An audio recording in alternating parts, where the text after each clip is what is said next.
ஒன்றும் பிரயோஜனம் இல்லாமல் நீ போய் கல்யாணம் ஆகணும், அதுக்கு நிறைய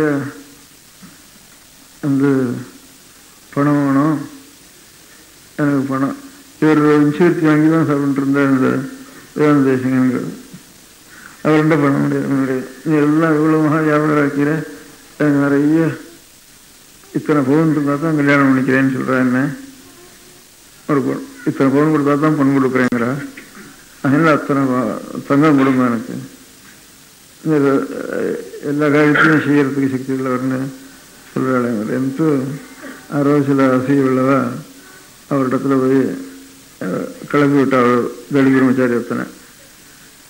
அவன் வந்து அதே மாதிரி வந்து அந்த நேரத்தில் தான் கல்யாணம் ஆகணும்னா பிள்ளைகளுக்கு பொண்ணுக்கு நிறைய நம்ம பணம் கொடுத்து தான் கல்யாணம் பண்ணிக்கிற வழக்கம்.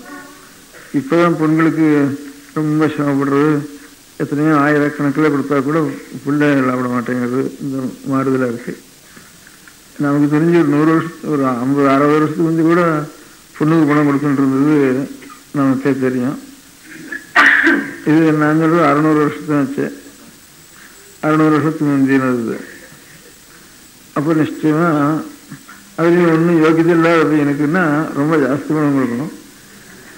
அதனால யோகியதை இல்லாததையும் ஜாஸ்தி பணம் கொடுத்து பொண்ணை கல்யாணம் பண்ணிக்க வேண்டிய ஸ்திதி இருந்தது.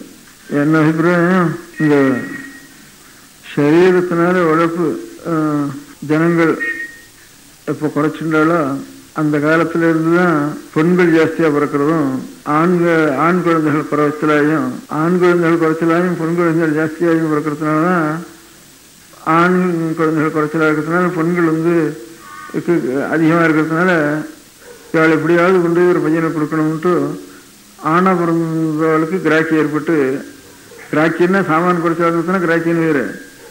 அதனால அவ குறைஞ்சு போயிட்டா.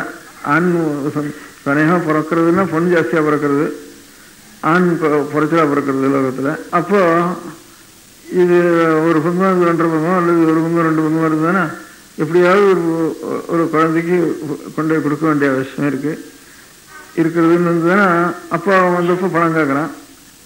கிராக்கின்னா ஜாஸ்தி பணம் கேட்குறான். அப்படி ஆயிட்டுது. 60 வருஷத்துக்கு வந்து அப்படி இல்லை, எல்லாரும் பொண்ணுக்கு தான் பணம் கொடுத்துட்டு இருந்தா.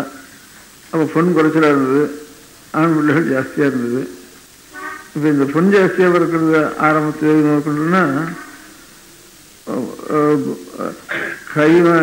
பேனா வேலை ஜாஸ்தியா, பேனாவினாலேயே ஜீவனம் பண்றது அப்படிங்கிறது, கை மாத்திரம் ஆயிட்டு ஜீவனம் பண்றது, பாக்கி சரீரத்துக்கெல்லாம் சக்தி குறைஞ்சு போயிடுறது. ஆகாரம் தகுந்தாப்புல இந்த மாதிரி சரீரத்துக்கு புஷ்டியான ஆகாரம் இல்லாமல் காஃபி இப்படி சாப்பிட்றது, சரீரத்துடைய சக்தியை குறைக்கிற ஆகாரத்தையே சாப்பிட்றது, சரீரத்துக்கும் வேலை கொடுக்கறது இல்லை, சரீரமான உழைப்பும் பண்ணுறதில்ல. முந்தியெல்லாம் வந்து களை விடுங்குவா, அறுப்பு கூட உடறதை தவிர பாக்கி எல்லாத்தையும் சாஸ்திர விரோதங்கிறதுக்காக மாத்திரம் வச்சுக்கோளே தவிர நிலங்களில் இருக்கிறவ எல்லாரும், நிலம் இருக்கிறவ எல்லாரும் களை விடுங்கிறது, அறுப்புறது, கட்டுறது, போரடிக்கிறது எல்லாரையும் பண்ணிட்டு இருந்தா. சொந்தக்காரால எல்லாம் பண்ணிட்டு இருந்தா அந்த காலத்தில். அதை தவிர நித்தியம் மத்தியானம் கொத்துறது, மம்முட்டி எடுத்துட்டு